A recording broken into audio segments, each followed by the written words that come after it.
Hi folks, this is the ProVape 110. It's an oxalic acid sublimator. Works really good. Works on 110 volts current.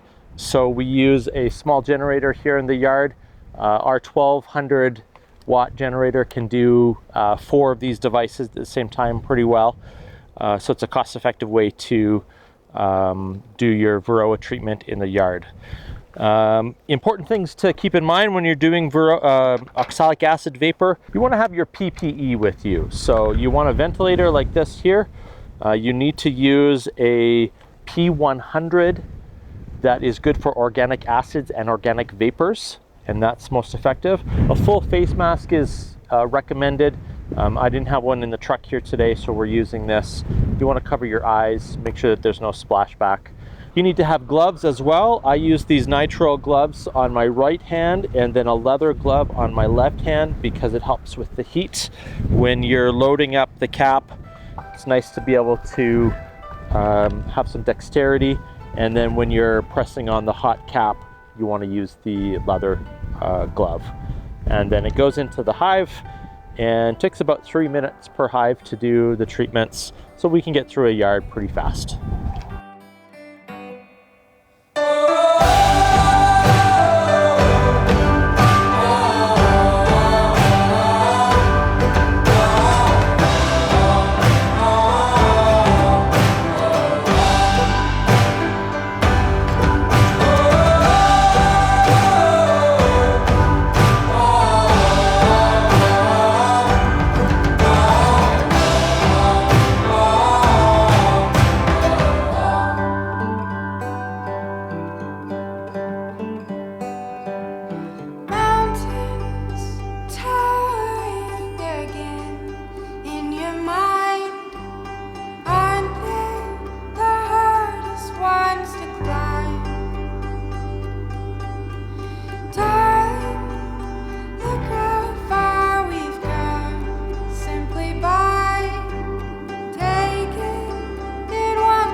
So that's it for today on a quick demo of the Oxavape 110.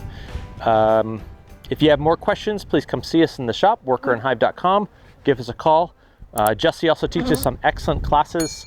We've got some spring management classes coming up, splits and swarms, fall management, beginner beekeeping. Plenty of opportunity to answer those questions for you. Thanks. Here's one that Jim Rogers told me on last week. Why was the queen bee's hair always sticky? Because she was using a honeycomb. Funny? Yeah? Rusum, you're laughing.